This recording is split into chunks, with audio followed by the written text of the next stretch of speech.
David Weiss, the U.S. attorney prosecuting, allegedly, Hunter Biden, is now responding. Remember that many Republicans have been saying that this guy's lying, or Gary Shapley's lying, or Merrick Garland's lying, because the story surrounding the Hunter Biden investigation just doesn't add up. We're wondering, did David Weiss, this prosecutor, have the authority to bring charges in other states? Did he have the ability to go and get special counsel status? And why was he even asking for special counsel status in the first place? And who does he have to get permission from? And if he has to get permission from anybody, doesn't that mean that that person is really in charge and not David Weiss? In other words, if he's got to go to Merrick Garland, isn't Merrick Garland in charge and not David Weiss? And doesn't that mean that Joe Biden's really in charge and not David Weiss? Yes, the answer is yes. But David Weiss is responding, and he is responding to a lot of people because others are demanding answers. Chuck Grassley sent him a letter, and he responded, and David Weiss responded to Senator Graham. So we've got senators sending letters all over the place. This is what Chuck Grassley sent over to David Weiss. This comes from the Senate. He says, all right, dear attorney David Weiss, Hunter's prosecutor, signed from your friend Chuck Grassley in the Senate. He says, all right, David, based on information that came to my office from individuals aware of the meeting on October 23rd, apparently it goes like this. Justice Department and FBI special agents from the Pittsburgh office, they briefed this U.S. attorney from the Department of Justice, Leslie Wolf. That is one of your top prosecutors. And FBI special agents with respect to the contents of the FD 1023 form that involves Hunter and Joe's bribery scheme. But the meeting did not include any IRS agents. In addition, based on information that I've got in my office, Grassley says, there are potentially hundreds of Justice Department and FBI officials that have had access to the FD 1023 at issue, which begs the question that I've been asking. What steps has the Justice Department and the FBI taken to investigate the allegations? You, the Attorney General, and Director Wray have all failed to answer. This is to David Weiss. David, as you are aware, IRS whistleblowers have affirmed that U.S. Attorney Wolf prevented investigators from seeking information about Joe Biden's involvement in Hunter Biden's criminal arrangements. The DOJ stopped the IRS from investigating. Wolf frustrated investigative efforts to question Rob Walker. Wolf admitted that there was more than enough probable cause to get a search warrant, but she stopped it from happening due to, quote, optics. U.S. Attorney Wolf prevented investigators from searching Hunter Biden's storage unit. And Wolf called Hunter's lawyers, this is the Department of Justice, calling Hunter's lawyers, informing him of the interest in the storage unit. You guys might want to clean that out of all your crack in there. So Grassley says, did Wolf take similar protective measures to frustrate any investigation into the 1023? And so in light of Wolf's questionable conduct and obstructive conduct during the course of your investigation, Weiss, I'm seeking clarification from you with respect to your knowledge of these allegations and how you handled them. Please answer these questions no later than soon. When did you become aware of the October 2020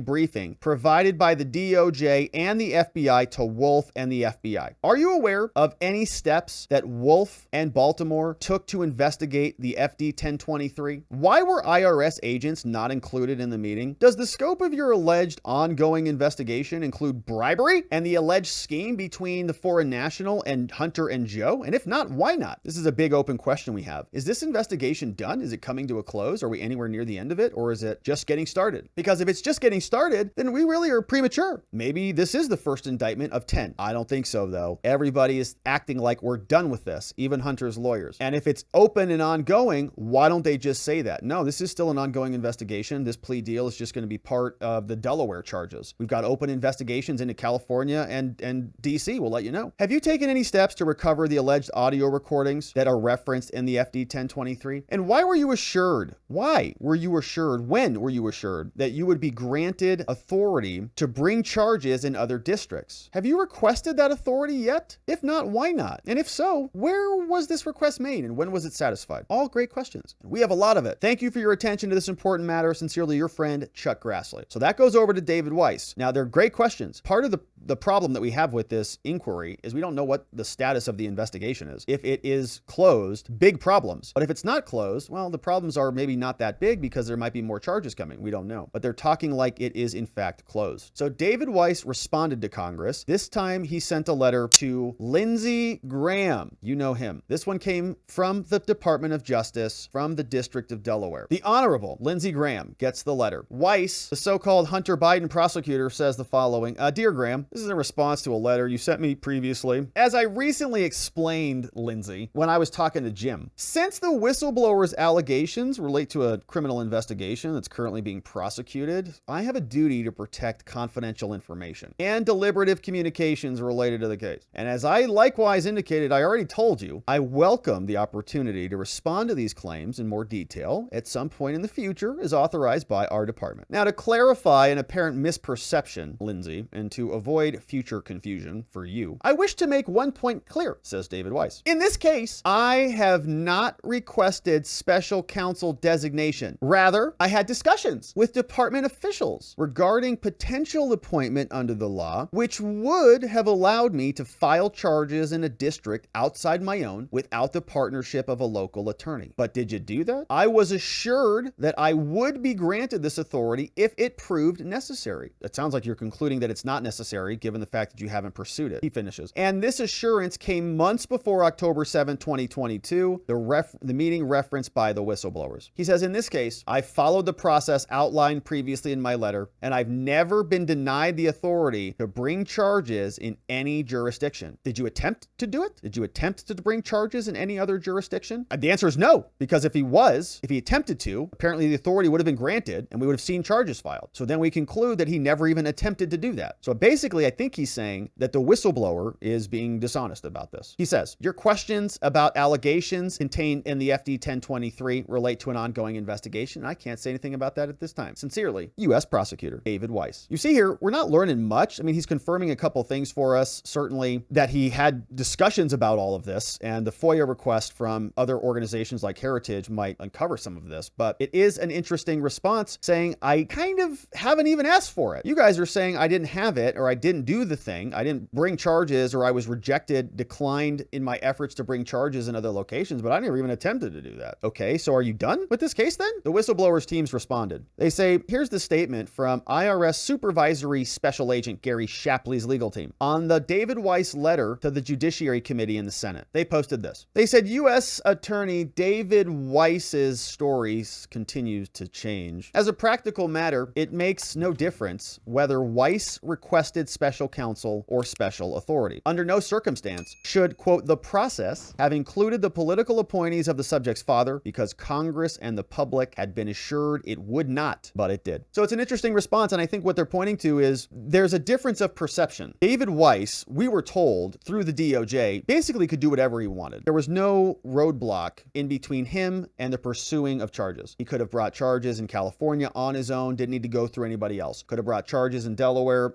in Delaware, of course, because he's the attorney there, but charges in DC on his own. Nobody would have stopped him. That's not really the case. Kind of did have to get a permission slip from somebody else. And that's the problem. The permission slip all came from Biden people. So of course, they're going to not give him the permission slip. The point in this statement is that it's the permission slip problem that is the problem. Okay, whether he went to go ask for a permission slip or not is really kind of irrelevant. The point is, he's got to go get a permission slip from somebody. And that's the conflict of interest, because everybody to whom he would report to get that is conflicted by virtue of the fact that they work for Joe Biden. And this involves his son. So it's a pretty amazing lack of clarity that we're getting. But there was another good summation on this. For those keeping score at home, GOP Oversight says, today, U.S. Attorney David Weiss confirmed that there was, in fact, an October 7th meeting. Whistleblower Gary Shapley, his October 7th meeting wrap-up email says Weiss claimed that he did not have the authority to bring the charges against Hunter. That's what Shapley said. Mr. Shapley's boss confirmed the accuracy of those notes in a follow-up email. We've read through those. But now Weiss is changing his tune about having the authority to bring the charges and is quibbling about what type of authority status he sought instead. David Weiss acknowledged that Gary Shapley is a whistleblower,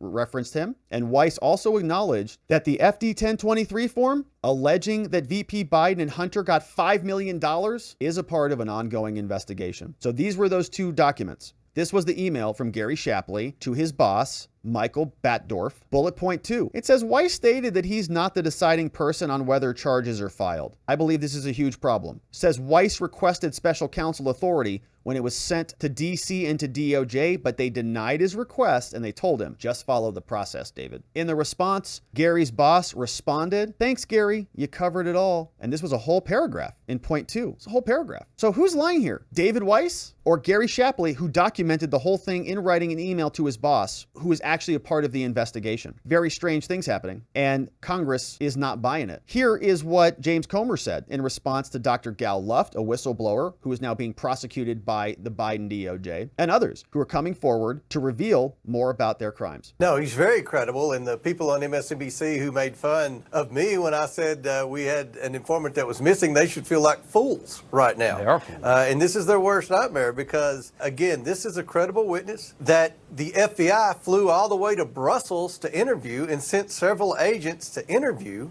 This is someone that knew about CEFC in detail long before the laptop ever became public. So we feel that this is a very credible witness. We feel that this is someone that we need to talk to in our investigation, someone we will communicate with in our investigation. We're going to request the notes from the FBI meeting from the FBI. That is forthcoming. We want to know why the FBI has never made public this interview. And look, Rob, this is a trend. Rob Walker said he met with the FBI and told them very damaging stuff about Joe Biden and Hunter Biden. We know that Bobulinski met with the FBI and did the same thing. Now we know the computer repair guy did. Now we know the IRS whistleblower did. And now Gal Luft did. What did the FBI do? You know, our sources in the FBI, the ones that Senator Grassley's worked closely with, say they did nothing. They never investigated any of this. They turned a complete blind eye. And the more bank records we get in, the more depositions we do, the more people that come forward, the more damaging this is for the Biden family. I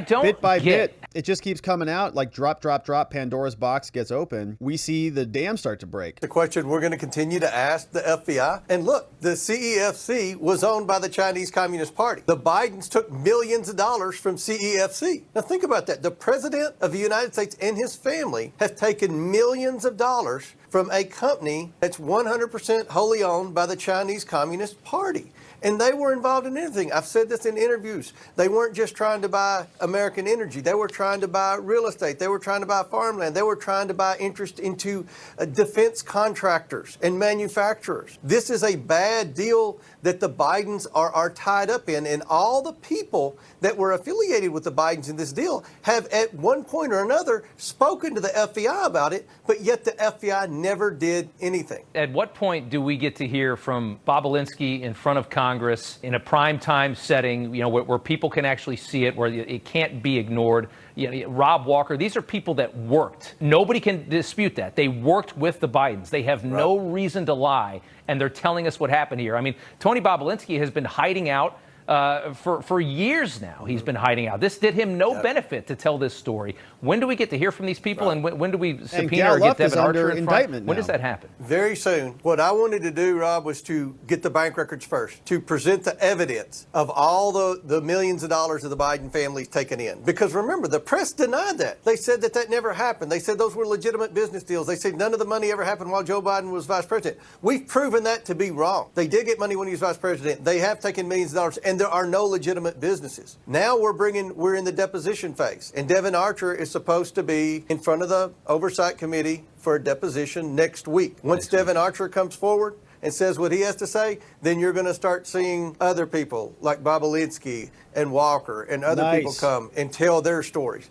And I think what you're going to see is there's a consistent pattern here of a narrative that is far different than what Joe Biden's told the American people, and far different than what the pitiful journalists on MSNBC have been saying. Yeah, James. I can't wait for these hearings. Yeah, me too, man. I can't wait either. I'm looking forward to all of those. And so Devin Archer is going to be up on the list, then one right after the other. We'll see. Now, they are freaked out about this. They are going on full offense. If they're not just charging Dr. Gal Luft, they're going to be threatening other people. This story came from Arizona. It says an Arizona GOP lawmaker may have violated state criminal law by tweeting X-rated pictures of Hunty Poo. You know, all those pictures everybody's sharing about crackhead Hunter first son? Wendy Rogers did the old retweet on one of those things. And so now our government here is like, well, maybe she's committed a crime. An Arizona Republican state senator, no stranger to controversy, named Wendy Rogers, sponsored a bill earlier about revenge stuff on the internet. Social media platform that is